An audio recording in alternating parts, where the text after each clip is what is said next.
Olá, meus irmãos e irmãs de Ideal Espírita, vocês amigos e amigas que nos acompanham aqui na página Estação da Luz Espírita, muitíssimo obrigado mesmo pela sua companhia. A nossa página Estação da Luz Espírita não tem fins lucrativos, o objetivo é a divulgação da doutrina espírita. E é por isso que nós reunimos aqui esta sede de matérias espíritas para que possa atender às suas necessidades, estudo, lazer, pesquisa.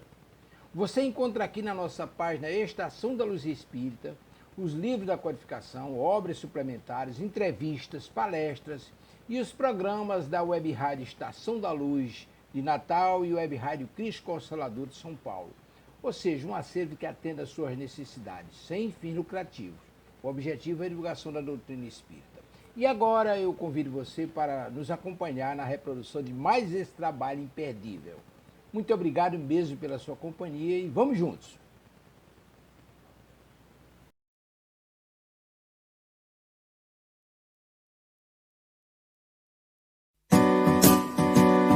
Setembro Amarelo, Web Rádio Estação da Luz.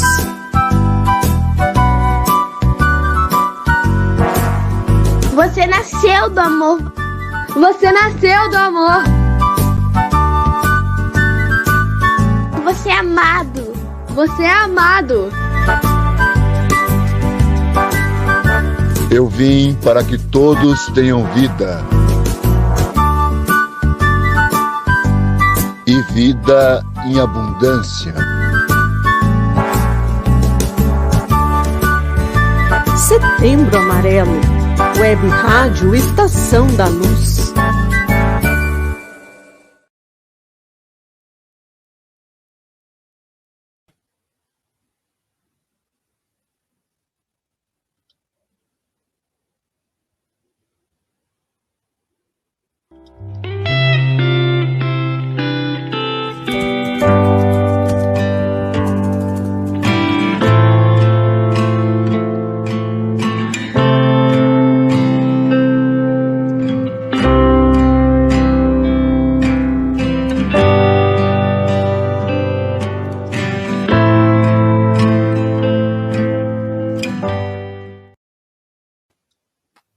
Boa noite! Hoje é uma data especial, nosso 10º programa, vocês nem estavam ligadas nisso, né? Já gravamos 10 programas, né? E tem sido um encontro cada dia melhor, né? De acolhimento, de tudo. Eu digo que é um horário de descanso para mim. Parece que não é trabalho, né? Tá aqui gravando esse programa. Então, é muito bom. E nesse 10º programa, nós temos um tema muito especial, né? A gente sempre está trazendo questões ligadas a problema que alguém vive, né? E que está passando, mas a gente nunca mostrou alguém que viveu coisas muito sérias e conseguiu sair do outro lado, né? É importante que a gente perceba que é possível, né, que é real, que realmente é possível. Então, o objetivo desse programa, que é um programa marcante, né, o 10º, para que a gente mostre a vocês todos que é possível, gente, é possível. É possível mudar, é possível dar certo, é possível ser feliz. Nem sempre a gente deve se permanecer no sofrimento. A gente pode dar a volta. E Ania veio dar esse depoimento, né? E ajudar a gente.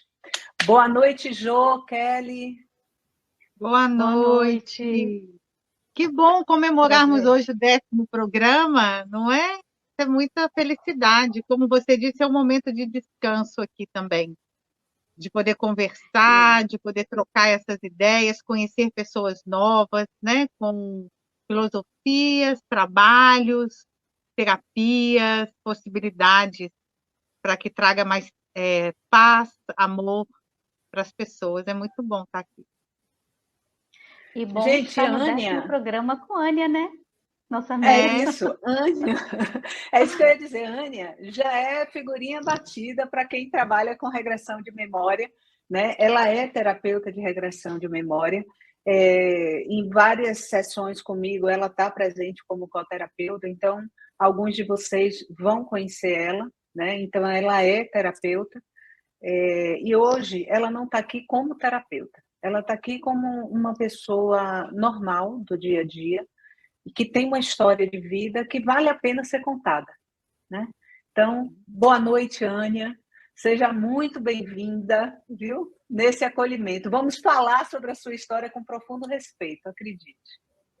Boa noite, meninas. Boa noite, a Érica, o Núcleo Érica Lins, né? Que todos vocês fazem parte. Eu agradeço muito, honro muito vocês, porque sem vocês, eu não sei se também essa minha jornada, né? Eu poderia estar aqui hoje. Eu agradeço muito, né? A espiritualidade que me encaminhou a Érica, ao Núcleo Érica Lins, onde todos vocês fazem parte. Gratidão eterna. Ania, começa relatando para a gente, primeiro eu vou pedir licença ao seu sistema familiar, para que a gente possa falar com profundo respeito e acolhimento, tá bom? Que a sua história inspire muitas pessoas. Esse é o grande objetivo da gente aqui hoje.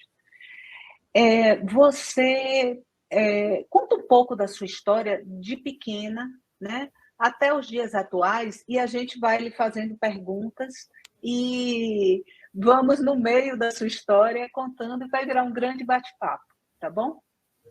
Conta um pouco para a gente. Eu nasci no interior, né, vim de uma família com pai médico, uma mãe dentista, e desse casamento eu tenho 2 irmãos, eu sou a caçula.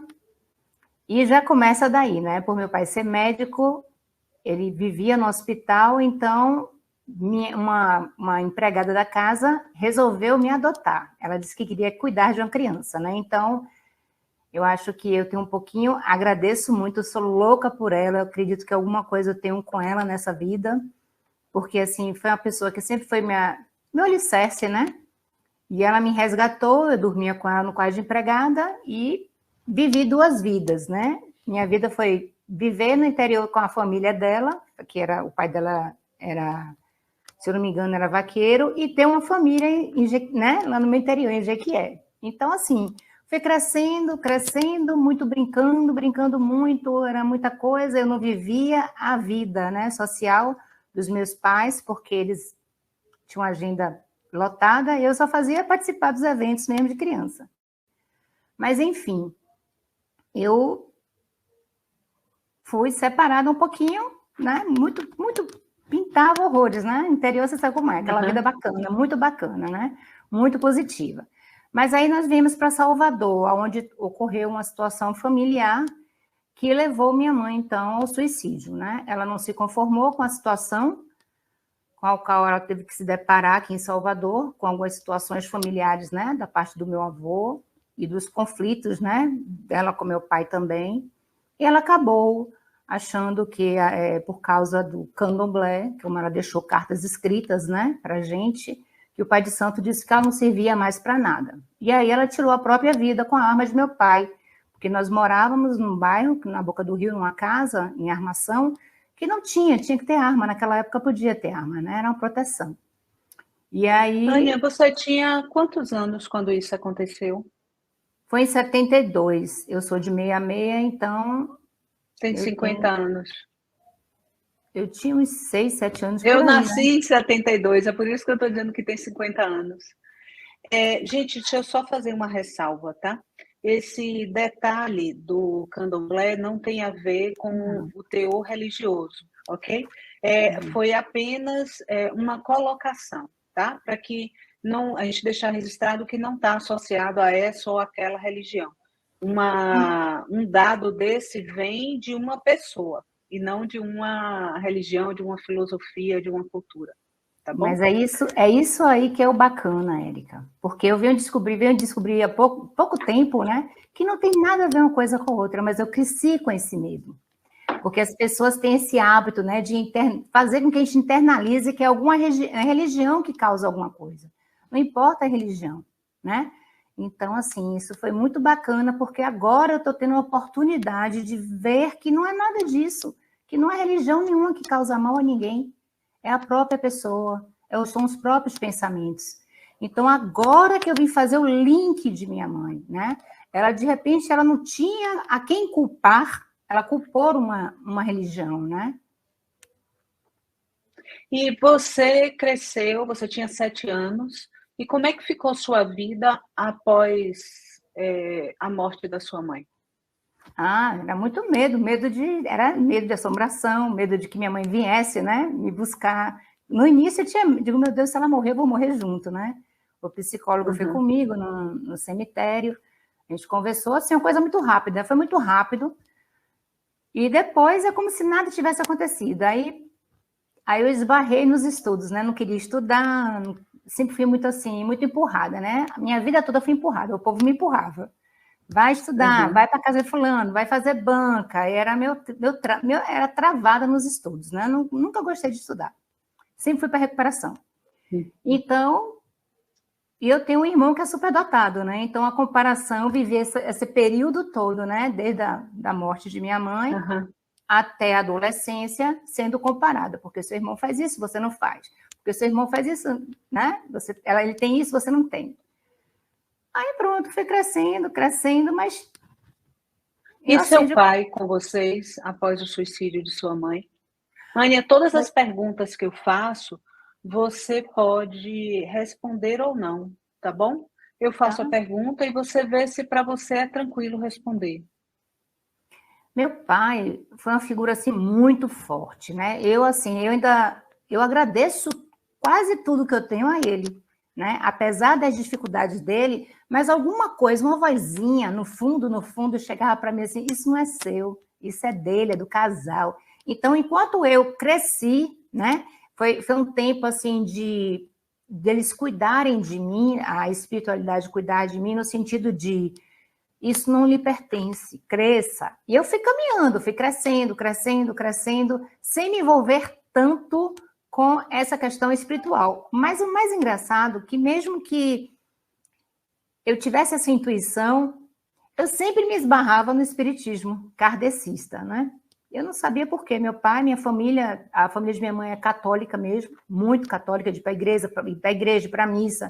Minha mãe também frequentava, mas devido à depressão dela, porque na época, meu pai disse que o suicídio veio pelo... que ela era bipolar, hoje é bipolar, né? Maníaca depressiva, né? Sim. Então, ela oscilava muito, ela fumava muito, uma semana ela ficava fumando, a outra ela ia trabalhar. Eu vi isso, eu cheguei a presenciar isso, né? Então, a coisa que isso aí realmente era verdadeiro. Mas quando você está nesse movimento, a família culpa todo mundo culpa alguém, né? Mas ninguém para pensar e falar assim, aonde, né? Não sei, mas a família toda misturada e um empurrando para o outro a culpa, e ali eu só olhando, meu Deus, e eu, assim, uma ping-pong, né? E em quem acredito. Mas a espiritualidade cuidava assim, vá viver sua vida, vá curtir, vá aproveitar. Aí eu comecei a fazer meus amigos, e todos os meus amigos, né? Tinham amigos que faziam uso de drogas, mas eu nunca fiz questão. Eles usavam drogas mesmo assim, tranquilamente, em festa, em praia. Eu não fazia a mínima questão. Então, eu disse, eu não vim para essa vida para ser drogada, né? Também não era de beber, nunca fui uma adolescente rebelde, sempre fui tranquila. Meu pai nunca teve problema comigo, nunca fui namoradeira, nunca fazia farras, assim, sempre muito tranquila, uma menina muito tranquila. Mas, enfim, eu fui crescendo, eu sempre, né? A espiritualidade sempre me empurrando. Eu ia caminhando, sem entender nada, né? Eu digo, ai, meu Deus, o que é isso, o que é isso, o que é isso? E aí, fui conhecendo minhas amigas, né? Que também eram da linha da espírita kardecista, com 18 anos. Depois, eu entrei num grupo de meninas também, que são bem assim, minhas estrelinhas, né? Eu considero cada uma estrela, porque cada uma tem um dom, né? Maravilhoso. Aí pronto, depois disso eu me casei, né? Eu resolvi separar, porque também ele também era espírita, né? Espírita no sentido de ele via espíritos, né? Então isso já levei ele para a sessão espírita. Como é que foi o seu casamento? O meu casamento? Eu praticamente olhei para ele assim e disse, eu conheço esse cara. Eu olhei no olho dele e disse, eu conheço esse homem. Aí uma amiga nossa apresentou, eu digo, pronto. Aí eu não queria ter filhos, né? Eu disse, não vou ter filho não, mas daqui a pouquinho chegou alguém para mim e fez, tá na hora de você ter um filho? Você não tem um filho? Eu disse, vou planejar. Aí planejei meu filho. Aí eu disse, vai nascer em junho, que nem eu, assim, né? Aí ele veio em maio. Não, veio antes, né? Ele mesmo fez o caminho dele, eu digo, que bom, né? Aí pronto, só que nesse tempo aí, meu filho desencadeou não, ele teve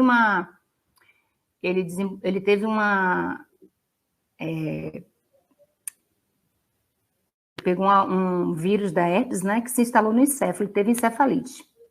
E aí gerou na família o medo da morte, né? Então, assim, pela segunda vez, né, minha mãe tinha falecido, meu pai ainda era vivo. Aliás, minto, meu pai já tinha falecido também. Aí, eu digo, poxa, lá vem a morte. Aí, no hospital, eu desci para dormir, né, tomei um remedinho para dormir.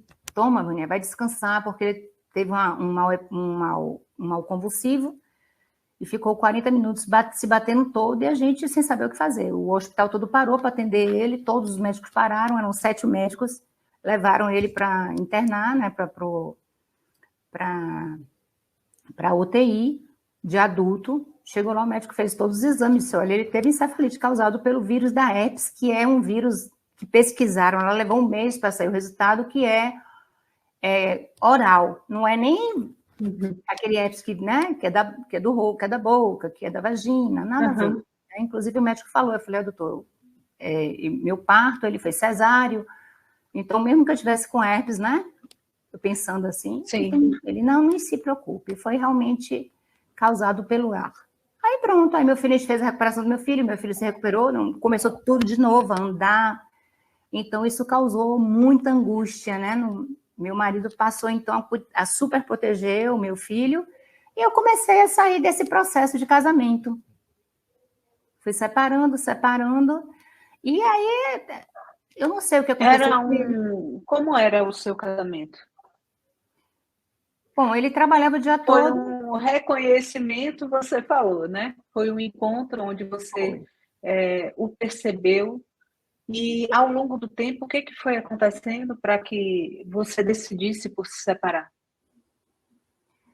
Bom, eu estava tão envolvida nesse casamento, nessa relação, que hoje você ouve falar muito disso, né? Ele me agredia verbalmente, me xingava, mas eu estava tão acostumada que entrava por um ouvido e saía pelo outro. Como se fosse coisa normal, um palavrão, né? Fica lá. E aí... Isso tudo, porque assim... Só um pouquinho. Quando você fala assim, eu estava acostumada. Você estava acostumada, era com ele, ou você já estava acostumada a isso no ambiente familiar, de pai e mãe? Né? Como assim você estava acostumada a ser xingada, maltratada? Boa pergunta. Você me levou agora para uma memória, né? Que assim...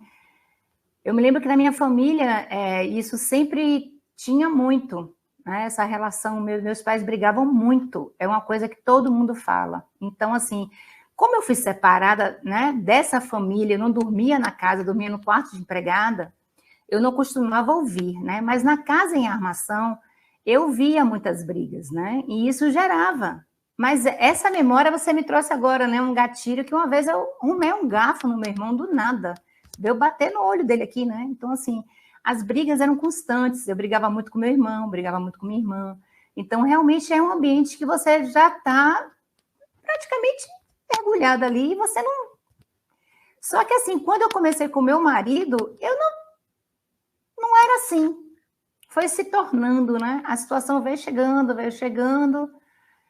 Mas aí, como você falou, né? Como era a relação da sua família? Eu achei que aquilo era normal. Sim. Bacana, Ju. Foi longe, hein? Virou sessão terapia, né, Ju? Tá vendo aí? É por isso que eu gosto desse núcleo, menina. É uma maravilha. Porque as coisas, elas são repetições, né? A gente repete, a nossa vida é um ciclo de repetições, assim, infindas. Se a gente não para perceber, eu acho que foi isso que aconteceu com você, e você vai contar para a gente, né? chega num determinado momento em que você percebe que é uma repetição e que é uma repetição que só traz dor e sofrimento, né?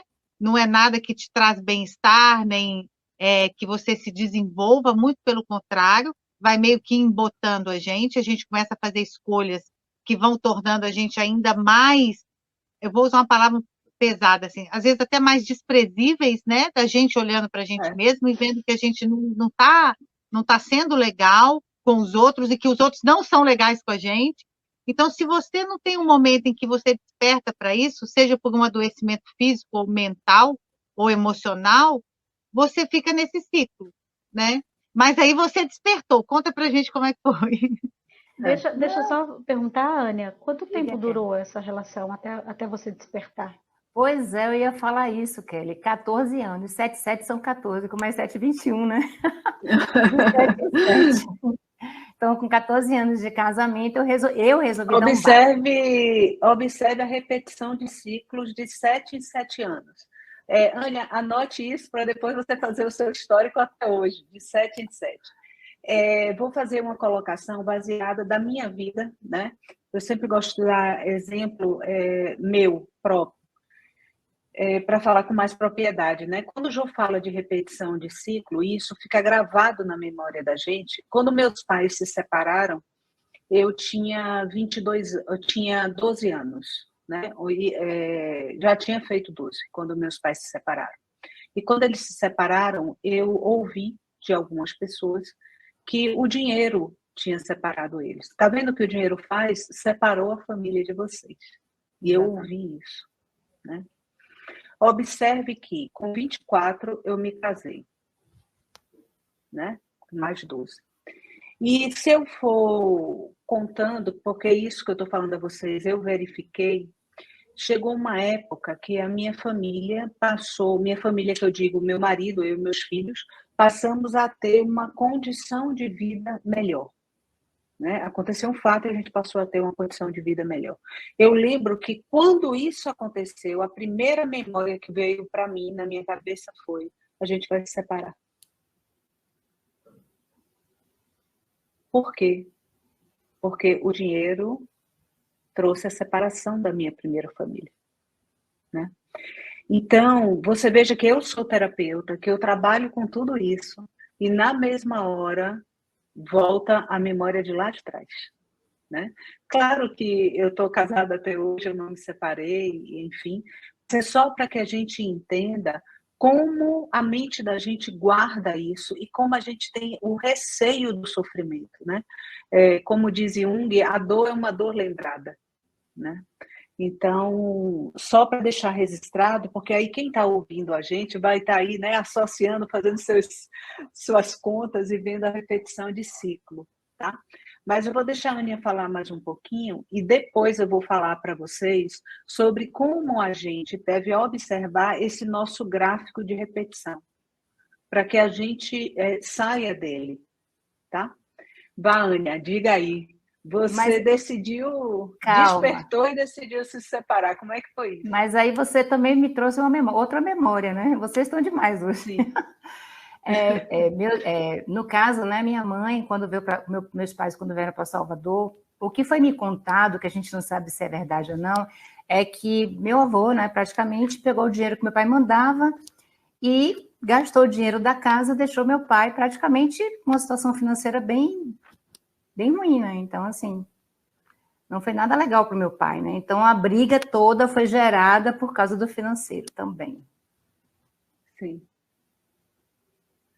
Você decidiu se separar. Como é que foi isso? Eu disse, não dá mais, não tinha mais condições. Engraçado que quando eu engravidei, eu sentia muita... Quando ele me tocava, eu tinha muita torcicolo, muita dor no corpo.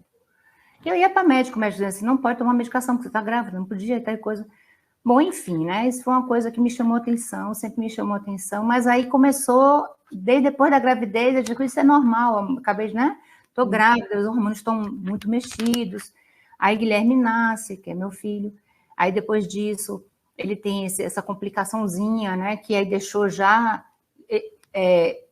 o pai ficou ainda mais sufocando, né? Como se estivesse sufocando, com mais cuidado com ele, e acabou não cuidando do casamento, que também já não era mais cuidado, né? Mas aí, mesmo assim, eu fui para sexóloga, mandei para terapeuta, mandei ele, né? Eu fui para sexóloga.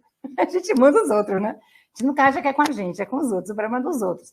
Aí mandei ele para terapeuta, levei ele comigo para sexóloga, para a gente poder ver o que a gente podia fazer e tal coisa.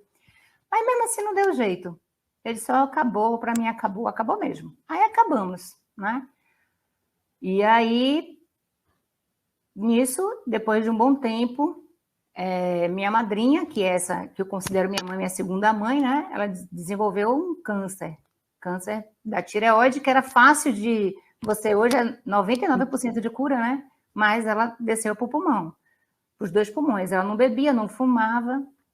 E aí, novamente, alguém culpa alguma coisa, né? Disseram que foi o quê? Que foi o candeeiro, né? Alguém tem que culpar alguém, né? Pela morte, pela alguma coisa. É incrível, é incrível. Aí o médico, não, foi o candeeiro. Será? Acendia muito candeeiro? Não, gente, acontece. Tem que acontecer, né? Mas ou é religião ou é o candeeiro, coitado. Mas, enfim. Quando ela que cuidava da minha casa, né? Eu trabalhava, quando eu era casada, eu trabalhava um turno só, sou professora, né? Trabalhava um turno só, então eu tinha uma vida bacana. O resto é para filho, para casa. Nunca fui dona de casa, viu? Ela nunca deixou passar um pano na casa. Bom, nem cozinhar. Na cozinha ela me botava para fora. Então, assim, tá bom, ótimo. Então, quando eu resolvi me separar, eu entrei no concurso, né? E tudo é espiritualidade. Ânia, você vai estudar. Aí o concurso ali, eu fiz o concurso. Aí eu passei no concurso, me amiguei. Ó, seu nome tá lá, viu? Ah, já saiu? Foi já. Tá lá, eu fui lá, me inscrevi. E tudo assim, todo mundo me... Sabe? Eu nem tava nem aí para nada. Eu acho que eu nem prestava muita atenção nas coisas, mas de repente, depois que ela vem, né? Em 2011, aparece, né, o quadro dela mesmo, né? Ela vomitou sangue e tal coisa, aí descobrimos que ela estava com câncer. Aí eu comecei a ter ataque de pânico. Esse ataque de pânico, então, eu já tinha me entortado lá quando o Guilherme teve, né? Quando eu nós ficamos muito assustados, né? Que o Guilherme poderia vir ficar numa cama vegetando. Né? Então, eu comecei, depois de 6 meses, quando eu relaxei o corpo, eu me entortei toda. Aí foi meu primeiro Rivotril sublingual, que era para realmente relaxar. Tomei 2, depois o médico disse, quando você precisar, mas nunca precisei, nunca usei. Só vim usar realmente com ataque de pânico, que aí eu fui para um psiquiatra. Aí o psiquiatra disse, não, vamos tomar aqui um ansiolítico e vamos, né? Em 2011, isso. 2011.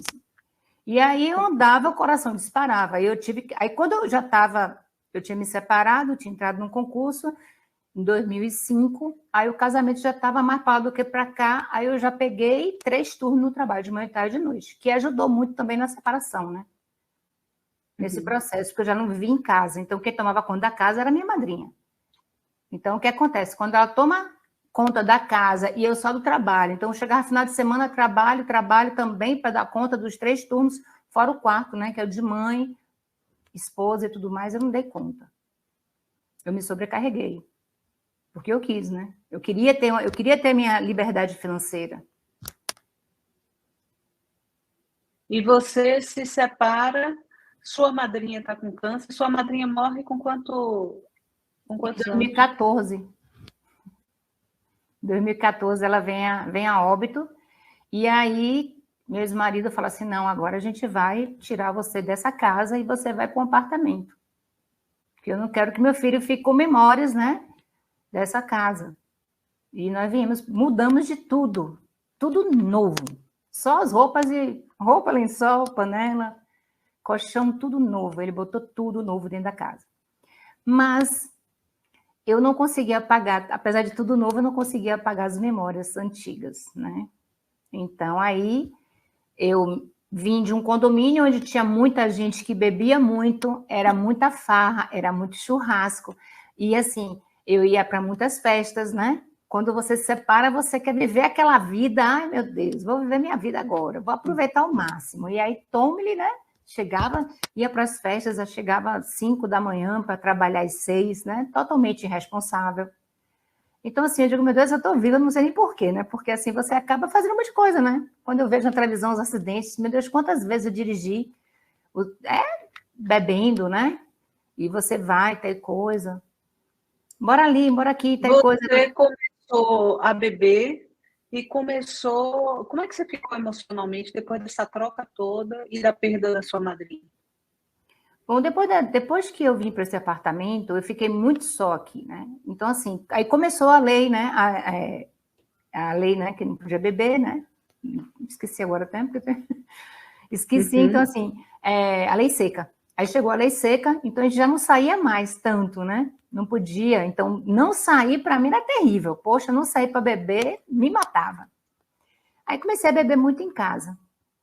E nisso eu comecei a mexer alguma coisa, assim, abra ali, pegue ali. Eu sou muito assim, viu? Abra ali, pega esse livro, eu fui, peguei, e aí comecei a ver... Mas nessa época, rapidinho, nessa época que você bebeu, começou a beber, você achava que essa bebida era algo já abusivo e que te trazia dependência? Olha, não era, não chegava, não sei se era dependência, né? Porque eu não bebo assim como eu bebia antes, né? Eu bebo assim, hoje eu bebo socialmente, mas não para encher, eu enchia literalmente a cara, né? O termo é encher a cara para fugir de alguma coisa que eu não sabia o que era. Então, eu vivi momentos assim de levantar para vomitar, porque eu nem a bebida mais... Sabe quando você come muito e você acaba vomitando? A mesma coisa com álcool. Então, naquele momento ali, eu estava literalmente alcoólatra. Certo. E como é que estava a outra parte que você falou que teve síndrome do pânico? Como é que estava essa outra parte? Bom, aí eu comecei, né? Eu realmente senti, eu sou de sentir. Eu senti uma coisa muito pesada em cima da minha cabeça. Parecia, quando eu vejo os desenhos assim, eu digo, gente, era exatamente assim. Tem aquele Família Addams, né? Que tem uma nuvem sempre em cima da sua cabeça, aquela chuvinha assim, sabe? Eu digo, meu Deus do céu, o que é isso? O que é isso que está fazendo aqui? O que é isso, gente? O que é isso? Nisso, aí surgiu o WhatsApp, grupo de WhatsApp, né? Minhas amigas, espera aí que ainda não está bem. Aí se juntaram, fizeram um grupo. Vamos ajudar a Ânia. Aí uma mora nos Estados Unidos. Aí fez, olha, eu tô com uma terapeuta aqui, tem coisa que ela trabalha com Ho'oponopono, vai ter esse curso. Aí outra, vambora, Ânia, vambora. Eu ia, né? Como sempre, alguém disse assim, vai, Ânia, vai. Aí eu fui, né? Mas antes disso tudo, né? Quer dizer, antes e durante esse processo, né? Eu senti um vazio enorme. Eu tive 2 ou quase 3 momentos de um vazio, uma coisa assim, dizer assim, não vale mais a pena. Não vale mais a pena viver. É um negócio assim, é um vácuo que você para assim e fala assim, e agora? Eu tinha operado os joelhos, né? Eu saí da fisioterapia na Pituba e eu acho engraçado que a espiritualidade é fantástica, né? Eu trabalhava numa escola e as meninas fizeram assim, Ânia, vamos ali comigo que eu vou fazer uma tatuagem lá em Ondina. Eu disse, o quê, gente? Eu vou fazer tatuagem? Não quero fazer tatuagem. Mas vambora. Quando eu vou em frente à casa da moça que faz tatuagem, em frente a uma clínica psiquiátrica, né? Aí eu já estava mais para lá do que para cá. Eu disse, espera aí, deixa eu entrar nessa clínica aqui. Vem cá, vocês aceitam o meu plano? Olha só. Aí ela disse, aceitamos, pode vir. Eu já, tá bom, eu saí. Voltei para casa da menina, ela fazendo tatuagem aqui, tatuagem lá, eu parado. Quando eu saio da Pituba, né, da fisioterapia, eu saio e parece que eu entro no vácuo. Sabe quem entra no vácuo? Eu digo, gente, o que é isso? Por que esse negócio assim, tão vazio aqui? Eu operei os meus 2 joelhos, eu estou tomando medicação e eram 7 medicações. 7. Meu filho foi comigo, né, quando eu estava, né, no ápice mesmo, eu estava muito deprimida, ele me pegou pelo braço, ele, meu ex-marido, olha, meu ex-marido providenciou o terapeuta, me levou para o terapeuta. Então, psiquiatra. Você também teve depressão, além da síndrome do pânico? Foi. Aí eu entrei na depressão profunda. Aí quando eu depois da síndrome de pânico, minha madrinha faleceu, que eu vim morar aqui, comecei a futucar as fotos de minha mãe, aí eu entro na depressão. É como se eu me espelhasse, né? Eu disse, eu mereço. É o mesmo fim que ela, né? Eu sou filha de uma suicida, então eu também posso me suicidar. Minha linha de pensamento era mais ou menos esse. Sim. né? Então, assim, eu botei isso na minha cabeça, né? Então, o tempo todo eu sempre era vítima, né? Minha mãe se matou, coitada de mim. Quem sou eu, né? Eu também posso. Só que aí meu filho disse, não, bora, levanta. Meu filho e meu ex-marido. Aí me levaram, né, para isso tudo misturado, viu, Érica, com a bebida. A bebida nunca esteve separada. Sim. Droga, não, mas a bebida, sim. A droga eram os remédios que eu tinha que tomar. Chegou lá, o psiquiatra falou com ele, disse, olha, se ela estiver bebendo muito, você bote umas gotas dessa medicação na bebida dela que ela vai dormir, para ela não fazer nada demais. Eu moro no último andar, né? Não tem... Aqui não tem tela. E eu ficava, boto tela, não boto tela, boto tela, não boto tela. Aí eu olhava assim, e se eu caísse naquela piscina? Olha meus pensamentos, né? Eu digo, meu Deus, o que é isso? E ao mesmo tempo que eu pensava, alguma coisa assim, pare com isso, menina. Uma coisa assim, meio que doidinha, né? Mas, enfim... Meio que doidinha é ótimo, né? Um anjinho aqui, ó, no seu ouvido. Era, exatamente. Aí, nesse dia que eu estava na clínica, né? Que eu saí da clínica de fisioterapia, que viu aquele vácuo, né? Aí eu disse, meu Deus, para onde eu vou? Aí vem aquela coisa assim, eu não sirvo para mais nada. Acho que eu operei os dois joelhos, não sirvo para mais nada. E, ao mesmo tempo, o medo de perder as duas pernas, que meu pai perdeu e amputou as duas pernas, né?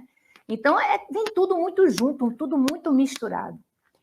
Aí, de repente, vem aquela coisa assim, não vá para casa. Não vá. É como se eu viesse para casa, acho que eu ia morrer, né? Eu acho que é alguma coisa assim. Vá para Ondina. Menina, eu cheguei em Ondina. Doutora, eu não estou bem. Eu estou com um negócio assim, ela. Eu vou cuidar de você, fique calma. Você está com alguém aí? Eu disse, não, estou sozinha. Eu vou te dar uma medicação, você vai descansar aqui um pouquinho, senão eu te internava. E aí, passou. A outra vez foi aqui na porta de casa, a mesma coisa, aquela mesma sensação de vácuo, eu não sirvo para nada. E aí foi quando eu estava aqui muito mal mesmo. E isso é tão misturado que você não consegue nem dizer, é um processo, né? Vamos dizer assim, é um processo. Não dá para você falar assim, foi aqui, foi dia tal, foi nesse ano. Foi assim, vamos dizer, 2 anos mergulhada nesse processo todo. E minhas amigas lá, né? Vamos embora fazer isso, vamos fazer Ho'oponopono. Diga, Jô. Kadosh. Você está falando aí, eu estou aqui pensando, porque isso é coisa que todos nós vivemos, né? É um fluxo de pensamentos repetidos, que eles estão repetidos porque eles vêm das nossas memórias, né? Memórias familiares, memórias de ancestrais, memórias de vidas passadas, né? Todo esse campo de memória que a gente tem. Mas, mais especificamente, assim, essas memórias da família mesmo, né? De tudo que a gente experimentou, de tudo que a gente ouviu e viu, e que aquilo que a gente ouviu e viu é o que nos dá significado, porque foi o que foi dito para nós. Então, a gente sabe aquilo que nos foi contado. E aí a gente vem com aquele monte de pensamentos, a gente repetindo aquilo tudo, porque a gente passa a repetir a história que a gente ouviu, né? E é um enxame de pensamentos que, ao mesmo tempo que você vai naquele fluxo e você vai seguindo a sua vida e você vai fazendo aquele monte de coisas que vão te levando cada vez mais para o fundo, aquilo tudo é incontrolável, né? Porque isso é uma coisa que, assim, acho que todo mundo sofre isso, né? Esses momentos de muita dificuldade, em que uma cirurgia, um adoecimento, a perda de alguém, que traz esse fluxo de memórias, né? E que a gente vai ficando mal, vai perdendo o sentido, vai ficando nesse vácuo que você falou, né? Eu estou te falando isso porque recentemente também eu passei por uma situação difícil e eu me vi nisso, sabe? Um fluxo de pensamentos ruins, daquele monte de coisas que foram ditas a meu respeito, do que era, e de repente eu me senti completamente sozinha, desamparada e pensando nisso, eu sirvo para quê? Estou fazendo o que aqui? Para que serve a minha vida? Não faz sentido. Não faz sentido nada do que eu faço, não faz sentido nada do que eu sou, né? Então, e aí, se a gente realmente, nesse caso, você foi lá, você encontrou alguém, que bom, que sempre tinha, né? Ou a espiritualidade ou alguém perto de você que estava sempre te chamando a atenção. E muitas vezes, essas pessoas, porque eu também acho que essas pessoas e esses seres de luz estão na vida de todo mundo, mas às vezes a gente também está tão enfiada na escuridão, está tão com todas essas memórias aqui determinando o que a gente é, que a gente não pode, que a gente não deve, que a gente merece ou não merece, né? Isso tudo é tão forte que a gente não enxerga as luzes, a gente não enxerga quem vem nos salvar, né? Aquelas pessoas que vêm nos salvar, né? Então, assim, conseguir sair disso como você conseguiu é realmente muito mérito, né? A gente tem que realmente se sentir... Fale, pode continuar. Não, o engraçado é que, assim, é você não prestar atenção na vozinha que fala com você, né? Então, desde pequena, que ela falava assim, isso não é seu, isso não lhe pertence. E eu disse assim, isso não é meu, não, isso é deles, né? Eu disse, isso é deles. Mas isso, no final das contas, veio aflorar, sabe? Não adiantou eu maquiar, eu usar uma maquiagem, eu viver minha vida, porque eu ia lá no meu gatilho. Mas, assim, isso veio para eu poder trabalhar uma coisa que eu precisava e que eu não estava dando conta, que eu não estava prestando atenção. Eu acho que eu deveria ter vindo uma família. Você chegou aí nessa etapa da sua vida bem no fundo do poço, né? Cheguei. E a gente diz que nesse fundo de poço, como o Jô falou, a gente está tão mergulhado que a gente não consegue enxergar, né? A gente reduz o campo de atuação da espiritualidade, né? De tantas memórias, de tantos sofrimentos, né? Então, é difícil de você poder ouvir, poder enxergar, poder entender os caminhos que estão se apresentando para você, né? Como é que foi essa etapa para você? Olha, foi uma etapa que se você for olhar assim, você dá até risada, né? Porque assim, apesar de eu estar mergulhada nesse meu mundo, né? Eu estar assim, sem tomar banho, ficar uma semana sem tomar banho, sem lavar cabelo, sem querer escovar os dentes. Eu acho que eu só levantava para tomar cerveja e comer. Só. E assim, querendo ou não, até namorada eu arrumei. A espiritualidade disse assim, então o namorado aí vê se ele me ajuda, né? Vê se ele me resgata. Mas... Ele não aguentou, disse, meu filho, você não vai aguentar porque eu não estou aguentando comigo.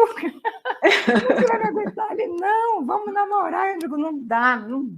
Imagine, né? Me mandaram de todas as formas, me mandaram assim, vai lá na casa dela ali, vamos lá.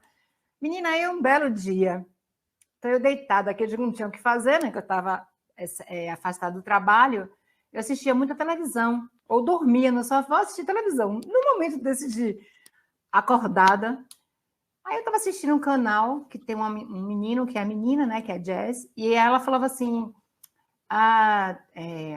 terapias de vidas passadas, a regressão ajuda muito no processo de depressão, porque ela entrou no processo depressivo profundo, tipo de Ania, né? Eu disse, opa, oi, Ania, acorde aí, presta atenção. Eu, assim, eu pensei, é para assistir? É para assistir? Bora. Aí, ó, procura aí. Aquela coisa assim.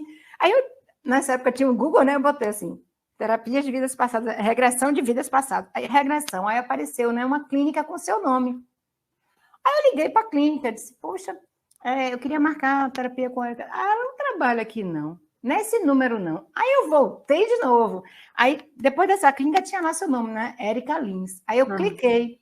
Aí ligou para o seu celular, caiu na sua caixa postal, né, sua secretária. Eu deixei meu número, né? Disse, deixa eu fazer o quê? Liga aqui para mim, daqui a pouco você me liga. Aí foi quando eu tive, né, o primeiro contato com você, morrendo de medo, mas alguma coisa assim, vai que você vai gostar. Eu sempre assim, menina, eu agradeço, né, meus anjos da guarda, né, porque haja paciência, viu, porque não foi fácil, não. Ania, eu não lembro em que data, mais ou menos, você teve o primeiro contato lá na clínica, mas eu lembro do seu primeiro dia, porque você entrou e me disse exatamente isso. Olha, eu preciso de ajuda, mas eu estou morrendo de medo. Assim mesmo. Eu lembro e a gente construiu junto uma ajuda para você, né? Na verdade. E o engraçado... Diga. E o engraçado que, assim, eu fui buscar uma coisa, né? Eu disse, deixa eu ver o que está acontecendo comigo. Porque eu já vi algumas, já tinha algumas cenas que viam na minha memória, mas eu não sabia o que era. Eu digo, meu Deus, eu preciso me curar dessa depressão. Não é possível. Se ela se curou, né? Eu me garanti na menina, né? No menina. Eu digo, se ela se curou, eu vou me curar. Aí, Érica conversou comigo e depois de uma sessão, né, que a gente foi, eu morrendo de medo, mas vamos embora assim mesmo. Eu ia, né? Senta aí, minha filha. Eu sentava. A espiritualidade, senta aí, eu sentava.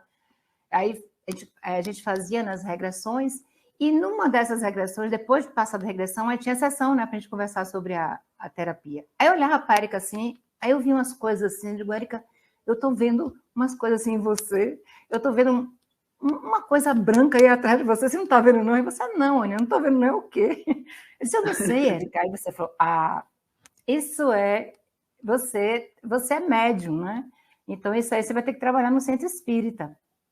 E aí o que aconteceu? Junta todo o seu tratamento, né, que a gente teve, né, muitas regressões, a gente pôde acessar várias vidas, né, inclusive uma vida que foi a última, praticamente, que eu consigo assim, me lembrar. Você lembra de muitas, mas essa foi a mais marcante para mim, que eu pude estar no plano mesmo, no plano astral. Foi fantástica, que eu nunca vou me esquecer.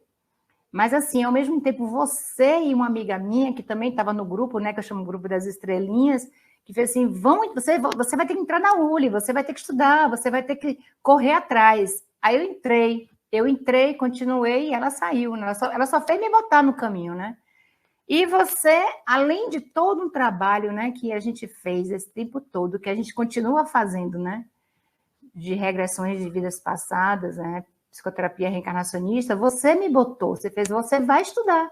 Você disse, Ânia, eu não posso a vida toda, tipo assim, ser sua muleta. Foi mais ou menos, se vire, aqui, ó, vamos entrar, vamos fazer esse curso, vamos fazer aquilo, né, vamos estudar. Então, assim, praticamente você me iniciou, apesar de eu estar sempre assim, né, caminhando pela vida, mas a espiritualidade botou assim, vai para essa terapeuta, porque ela vai te salvar, minha filha. Porque se não for ela, não tem mais ninguém, porque não foi namorado. Namorado é ótimo. Não foi por amor, entendeu? Tipo assim, porque às vezes a gente se pega, né, a alguém, a um homem, né, porque acha que o amor vai nos salvar. Não! Eu disse, não é o amor que vai me salvar, não, gente, é outra coisa. Que coisa é essa? Né? O amor salvou, gente, só que não foi o amor de namorado, né? Não, porque eu acho que o amor é que nos salva. Relação, mas... né? Homem e mulher, né? Não nessa relação próprio. de homem e mulher. Vá resgatar o seu amor próprio, porque se você não resgatar o espírito que você é, minha filha, ninguém mais resgata. Olha, observe que desse processo que você começou, que inclusive a Ânia já tinha, quando eu conheci a Ânia, ela tinha inclusive sequelas físicas, né? Dores nos braços, enfim. Para onde a Ânia está hoje, né? Completamente dedicada aí a estudo, ao trabalho, tem uma vida totalmente equilibrada, longe de todos esses processos que ela tinha, medicações, enfim. Existe, gente, uma jornada, né? Que é uma jornada de autoconhecimento e de aprendizado, né? A Ânia não chegou assim por um passe de mágica. Né? Não é uma regressão de memória que vai trazer essa transformação para ela. Então, é bom que a gente deixe aqui registrado que não é mágica.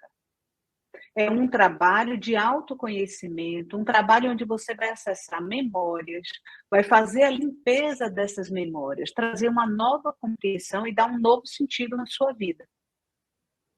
Porque muitas vezes, Kelly, eu já falei isso com você, as pessoas me procurando mágica, como se fosse uma pílula que elas vão tomar e vão ficar boas, né? E isso não funciona assim, né? Para a Ânia chegar onde ela está, precisa ter muita dedicação e muito foco, né? Eu digo, hoje a Ânia é das terapeutas que trabalham comigo a mais dedicada. A mais dedicada. Por quê? Porque ela estuda diariamente.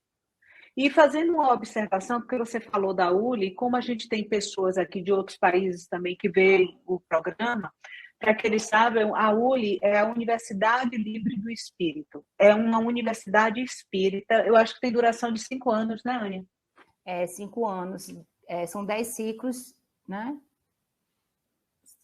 São 10 ciclos, né? Um semestre por semestre. E depois da pandemia, a ULI funciona online também. Então, quem tiver interesse pode procurar na internet, enfim, e se inscrever. O conteúdo é riquíssimo, belíssimo. Diga, Jô. Você está aí falando, não é mágica, né? Exatamente. As pessoas acham que todos os processos são mágicos, né? Aliás, que não existe processo. Existem pílulas mágicas que você toma e tudo se resolve. E não é assim. Mas o que eu acho que é o mais válido é que a gente perceba que a ajuda está sempre batendo na nossa porta, né? Como, por exemplo, assistir, ou por um acaso você está assistindo um programa de alguém que está dando um depoimento. O depoimento das pessoas é muito importante, porque aí você percebe que tem outra pessoa que também passa, porque muita gente acha que vive coisas sozinho, que ninguém mais sente isso, que ninguém mais vive isso. E, na realidade, a gente tem vidas muito mais comuns do que a gente talvez até gostaria, né?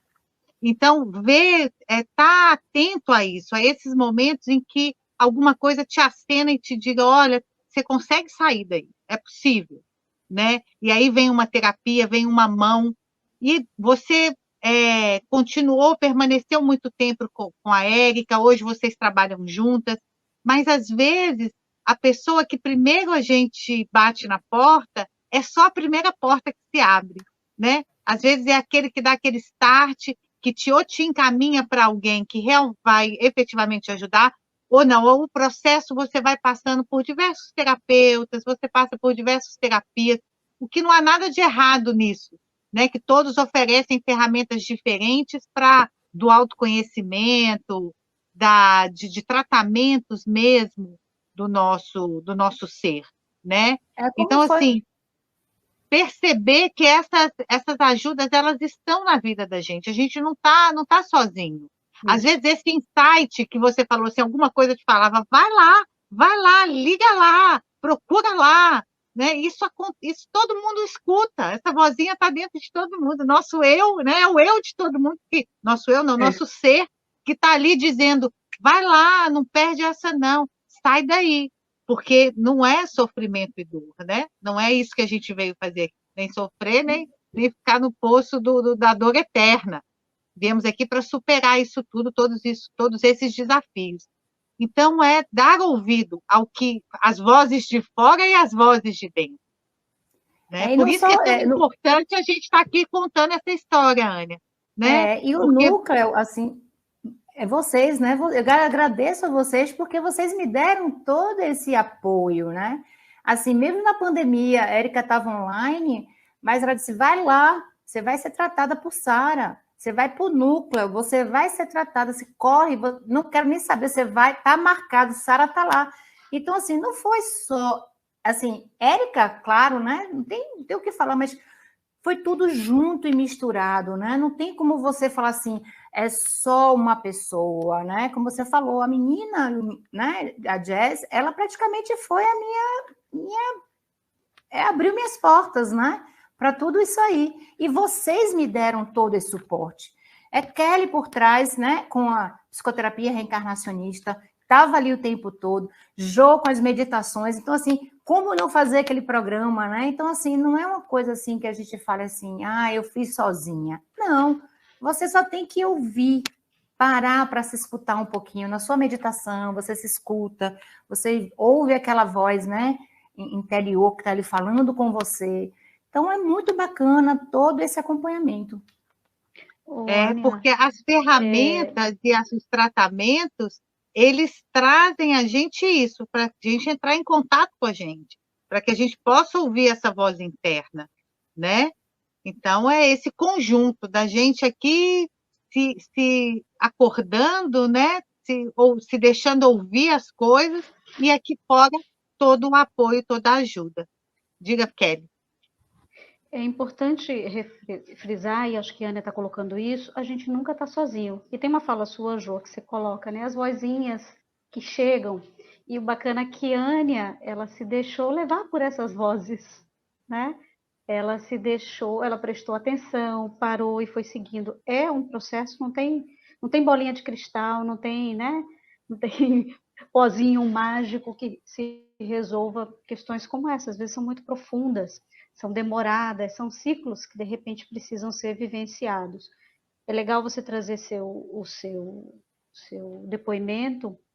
Por quê? Porque muitas pessoas passam pela mesma situação, talvez não se deixem receber a ajuda como você deixou, né? Talvez não se deixem receber, não se achem merecedoras para receber ajuda, não ouvem essas vozinhas que estão ali o tempo todo, e nós, como espíritas, acreditamos, né? De repente, os nossos mentores, os nossos, seja lá, anjo da guarda, para quem quer chamar assim, e estão ali nos orientando. Mas o que eu quero te perguntar, Ania, quem é Ania depois disso tudo? Dessas vivências, desse aprendizado, do ter se permitido ser ajudada e se ajudar e se conhecer, né? Quem é essa mulher linda e maravilhosa que a gente está vendo aqui agora, nesse momento, em 2023? Obrigada. Assim, eu me vejo, né? Engraçado quando a gente entra na ULI, né? Eles mostram a figura do casulo, né? Da borboleta. Eu precisei estar no casulo. Eu precisei estar mergulhada em mim, né? Tem uma música de Farafélio, esqueci o nome dela agora. Você tem que se mergulhar, você tem que, né? Se curar de si, porque assim. Tudo que aconteceu comigo tinha que acontecer, senão eu não ia virar uma borboleta, né? Eu não ia, hoje eu não me considero mais uma borboleta, eu me considero mais um passarinho, né? Tô por aí batendo asas. Cadê a Ania? Ania tá batendo asas aonde? Em que país? Não sei, mas eu tô caminhando, né? Mas assim, é uma coisa assim que eu só agradeço, não agradeço muito a espiritualidade, porque eu tive. E o engraçado é que, ao mesmo tempo que eu estava aqui estudando, que hoje eu estudo, eu boto todo mundo para sentar aqui, ó, vocês, meus personagens. Outro dia eu vi uma voz assim, faça seu mapa genealógico aí dos seus personagens, né, das pessoas que você conviveu, né, nesse seu processo. Eu fui descrevendo assim meus sentimentos, né? Sentimento dessa mulher aqui, ó, tá. Eu fiz assim um negocinho bonitinho. Eu disse, meu Deus, mas para que isso? Para estudarem comigo, porque tudo isso é meu. Ou seja, né? Eu tive a vida toda, eu acho que eu escolhi, né? Eu programei, né? Minha encarnação, essa atual, eu programei ser espírita, né? Como eu poderia ter vindo católica, que minha família toda era católica, mas eu escolhi, né? Desde minha primeira comunhão, eu ouvi a música de São Francisco de Assis, olha que eu sou meio assim, né? Na mesma hora, aquela música me chamou, me segurou, disse, você é minha, você me pertence, ou seja, né, que eu gosto muito dele. Então, assim, e eu fui. Ela veio a vida toda, mesmo com a gente passando por tudo que a gente passa. Um dia, né? Um dia a gente chega lá, não tem tempo bom. Claro que é necessário, né? Eu me lembro quando eu cheguei no Ho'oponopono, eu desenhei um barquinho desse tamanho, e uma onda enorme em cima de mim, né? Hoje em dia, eu me vejo assim, jogando uma pedrinha num lago, e aquele lago vibrando, sabe? Vibrando mesmo, por quê? Porque a vida é assim, são vibrações, a vida o tempo todo. Agora, quem faz essas ondas somos nós. Eu sei disso, porque meus pensamentos me causaram isso. Assim, claro que você tem todas as emoções, né, em ebulição, assim, e tudo mais, mas até um certo momento, eles me protegeram, mas eles disseram, Ania, agora você vai ter que, do seu casulo, se transformar, crescer, aprender, porque tudo isso aí, minha filha, isso aí não é nada, né, nada do que você vai passar. Então, eu não sabia quem era eu realmente me perdi. Dos grandes processos do Ho'oponopono, a gente está devendo a gravação de um programa sobre isso, mas eu já estou tentando, não vai demorar, a gente vai conseguir gravar com uma pessoa que é terapeuta de Ho'oponopono. Um dos grandes ganhos do Ho'oponopono é a limpeza de memória. Então, o que a Ania fala aí é que ela é corresponsável, né, por tudo que acontece. Então, eu sou responsável. Eu tenho a minha parte. Então, assim, eu preciso fazer algo por mim. Quando a internet interrompeu aqui, eu estava dizendo que não dá para você ficar deitado no sofá. sabe, assistindo Netflix, ou seja lá o que for, apesar de eu adorar Netflix, tá? Mas não dá para a gente passar dias nesse processo. A tristeza bateu, levanta, toma um banho, passa um batom e vá para a rua.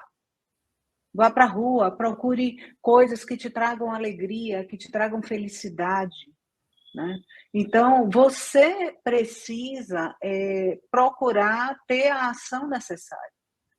E Ania podia ouvir essa vozinha e não dar ouvido. Ela podia não ter ido na clínica psiquiátrica, ela podia ter tentado o suicídio se ela não tivesse ouvido, né? Então, assim, é importante que a gente perceba os sinais que acontecem. A espiritualidade está conectada com a gente o tempo todo. Se a gente não está vendo esses sinais, é porque o nosso terreno não está apropriado. E quem cuida desse terreno é você, né? Hoje de manhã, porque eu ouvi de novo a música e eu vou falar para vocês. Há um tempo atrás, eu acordei de manhã, eu acordo muito cedo para meditar, e estava, meu Deus, o que eu vou fazer, né? Que caminho que eu vou seguir, aquele turbulhão, porque não achem que eu não tenho isso. E aí eu sentei na varanda e tem a Alexa, falei aqui, ela vai se manifestar. E aí eu pedi para tocar uma música que é Toma Conta de Mim, né? De Caetano Veloso. E essa música, quando começou a tocar, eu não sabia que era essa música. Eu simplesmente cheguei e pedi assim, toca uma música para mim. O objetivo era que eu não ficasse remoendo os meus pensamentos. E a música que veio foi essa, né? Que é uma música, que é um hino evangélico, né? Que Caetano gravou junto a um pastor, eu esqueci o nome dele, e nunca tinha ouvido. Do nada, essa música começou a tocar. Do nada, Toma Conta de Mim. E fala que Deus toma conta de você. Né, que Deus lhe acolhe nas asas. Né? Então, é importante que a gente perceba esses sinais. Né? Nessa hora, a gente só é gratidão, né? Quando a gente vê uma coisa como essa acontecer. Então, Deus está presente na vida da gente. Como o Jô falou, Ania, você é um exemplo de que é possível, né? Mas de que é possível de uma forma real. Eu fui atrás, eu procurei, eu me dedico ao meu desenvolvimento, né, a todo esse processo aí para você chegar a ser a terapeuta que você é hoje. Né? Então, assim, você pode falar com propriedade mesmo. Sim, mas vocês, se não fossem vocês, o que seria de mim? Então, assim, é bom ressaltar, né, que vocês também têm uma função importantíssima. Porque, assim, naquele momento, assim, sabe, se eu não tivesse uma porta que abrisse para mim, né, poderiam ter outras janelas, mas vocês abriram várias portas. Então, vocês são muito importantes no nosso processo, né? Então, eu continuo estudando. Você já parou para pensar que, de repente, você também é importante na vida de todas nós? Exatamente. Sim, somos todas importantes, não estamos juntas à toa, né? Então, assim... E a gente está para esse mundo, para ajudar quem bater nas nossas portas, né? Então, assim... Estou pensando aqui, às vezes a gente, tipo assim, os casais, eles se formam naquilo que eles precisam se completar, né?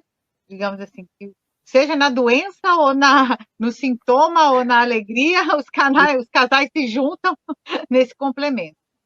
E a minha experiência como terapeuta, como psicóloga, né, me faz pensar isso também. Os pacientes que chegam até mim, eles me ensinam muito, muito. Às vezes eu estou com os meus pensamentos aqui, né? Como diz a Érica, as pessoas acham que a gente não tem problema, mas a gente também está cheio de problema. E você está lá nas suas questões pessoais, aí chega um paciente, fala alguma coisa assim, que para ele é revelador, que para ele, né, ele está se esclarecendo, e você fala, uau, muito obrigada. Me ajudou também a me tirar desse buraco aqui que eu não estava enxergando as coisas. E você traz uma luz que aconteceu para você, que Você vai dizer que fui eu que te ajudei, e acredito, fui eu que te ajudei, mas ao mesmo tempo essa luz não chega só para você, ela chega para mim também, porque eu também me ajuda, me esclarece, me ilumina, né? É como os mentores dizem, né? O nosso desenvolvimento depende do desenvolvimento do outro, né? E é essa troca que faz com que a gente consiga avançar, evoluir, se desenvolver aí ao longo da existência. Gente, já passou de 1 hora de programa. Né? Eu queria agradecer por mais esse programa, agradecer a Ania, né, por ela ter se exposto, né, falado sobre sua vida para ajudar tantas outras pessoas, né, que agora aí estão ouvindo e estão buscando de alguma forma sair do sofá, né? Sair da bebida, sair da medicação, das drogas. É possível, gente. Né? Eu acho que a mensagem de hoje é isso. É possível. Sem álcool. É possível. Gente, beijo grande. Fiquem com Deus. Até semana que vem. Beijo. Obrigada, Ania.